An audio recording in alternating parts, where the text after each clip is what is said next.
came. And it was cold.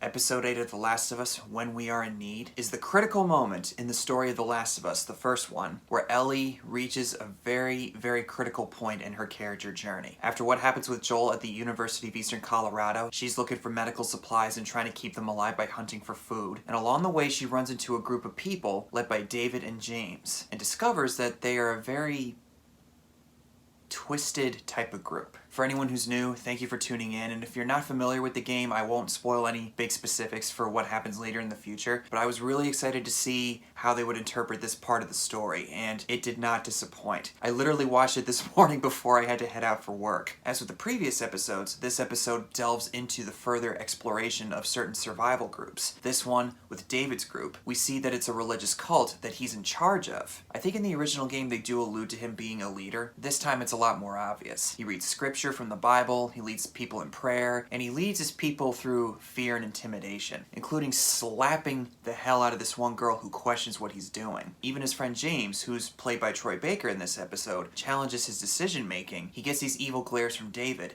and immediately decides to back off. Scott Shepherd, who plays David, is incredibly creepily scary. I literally came up with those words. He gets the creepiness factor down to a T, just like Nolan North did as David in the original game. Doesn't have that really soft, high-pitched voice that Nolan North has. Well, maybe it's something like this, where, you know, it's really quiet, and he's not entirely sure, and the voice can break a little. We get more insight on David's backstory, that he used to be a teacher before the apocalypse, and now he is still a teacher in a way, but he's actually a preacher. Nice.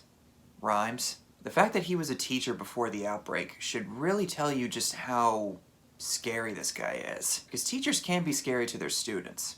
I know, I had a few of those. He also lived in the Pittsburgh QZ, and somehow he managed to break away and ran into all these groups of people as he was making his way out west, which ultimately became the group that he has now. Now, if you've played the games, you know how this first encounter goes. She asks if they have any medical supplies. James reluctantly goes back to get it. She and David sit down by the fire having this conversation, and in the game, a group of infected show up. He helps her get out of this situation, and you start to think, okay, maybe this guy isn't really so bad, because up until then, you as the gamer aren't really sure if this guy can be trusted. No infected once again in this episode. He gets right to the point where he reveals to Ellie that his group was the same group of people that attacked Joel and Ellie at the college. The way that I reacted when I played this game back in the day when that reveal came up, even though I knew what was coming, I still had the same reaction of, oh shit! As opposed to the others, David has shown that he actually likes Ellie and wants to protect her. I think it's because of her fighting spirit, or violent heart as he describes her in this episode, which was nowhere to be heard in the original game. And I actually think that's a very accurate description of her as a person. We all love Ellie, but I certainly don't want to cross her.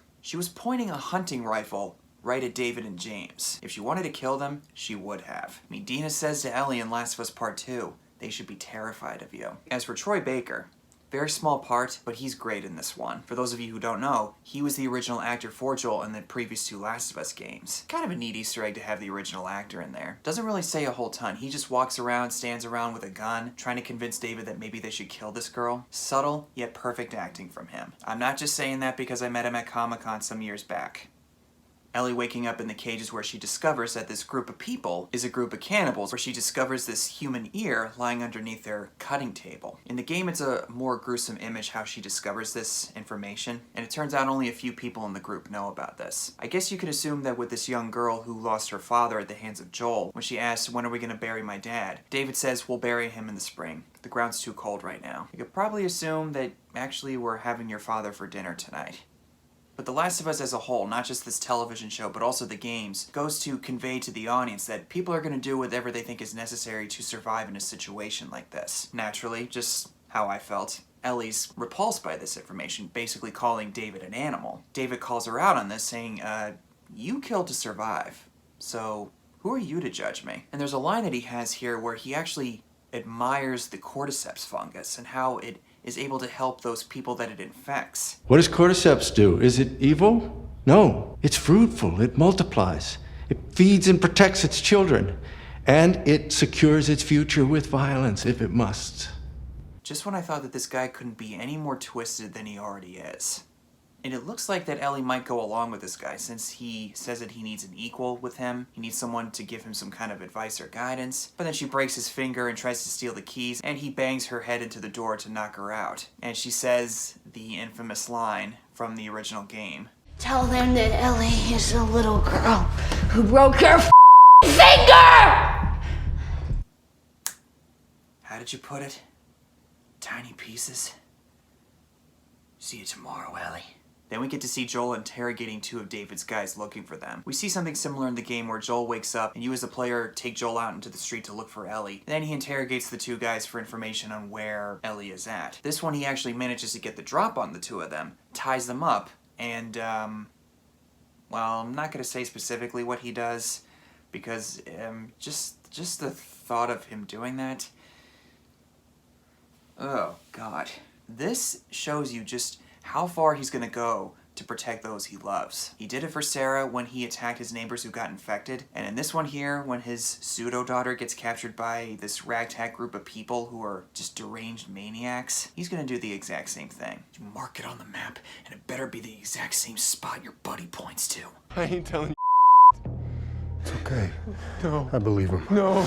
Almost kind of reminds me of what Jack Bauer would do in the series 24 whenever he interrogated a suspect. But eventually Ellie manages to escape by tricking them into thinking that she's infected. David looks at her arm, isn't convinced. James, on the other hand, is freaked out by that, and because of his distraction, she picks up the meat cleaver and kills James with it. If the show was holding back possibly on any brutality, this one goes full force with it. She gets away, hides in the restaurant where she sets it on fire, and David's looking for her, and this was a section in the game that I was horrified to play. Even whenever I go back and replay it, a little confession here, I always skip over that part. You have to turn your hearing on to see your enemies. You can't hear David at all because he's too quiet when he moves around. And you gotta be really careful not to step on any broken plates, otherwise he'll know where you're at. The whole place is starting to burn down. And I guess you could say it's symbolic for David's whole life burning to the ground. Ellie gets the drop on him and he almost does something to her that I actually noticed this watching this episode this morning. He starts to put his hand down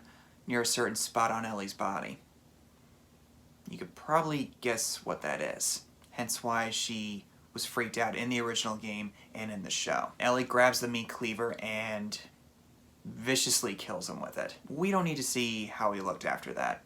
We all know how it looks. But instead of Joel coming to stop her in the restaurant, she wanders outside in a complete daze. He comes up right behind her and takes a couple seconds for her to realize that it's him. She doesn't know what to say, but Joel instantly comforts her with, Okay. It's okay, baby girl. I got you. I got you. and that series of events will permanently scar Ellie for life. She'll never be the same person again after that. And everybody's talked about this, but Bella Ramsey, similar to Pedro Pascal where he opens his heart to Tommy, if there's any possibility that Bella Ramsey could get some kind of nomination or award for this episode, please do so. She is absolutely amazing. She put every single one of those doubters to shame. I was one of them. Fantastic episode that it makes me really not want to see only one more episode. I wish there was at least 5 more episodes that we could delve more into what happened in that interim between winter and spring, because we all know what's coming next with the Firefly Hospital in Salt Lake City. For anyone who hasn't played the game and isn't familiar with the story, oh, I can only imagine what kind of reactions are going to come out of that. And for all of us who have played the games, we all know what it's going to set in motion for the future. We all know what's coming, guys. Don't act like it's not. So I'm really excited to see what next week's finale is going to bring. I really wish it wouldn't have ended this soon, but this was a really great time. But I'm really excited to see what they do with it, and I cannot wait to talk about it with you guys. Thank you guys again so much for watching. Comment below and tell me what your thoughts are on this episode, and how are you feeling about next week's finale going into it. And I'll see you guys in the next one.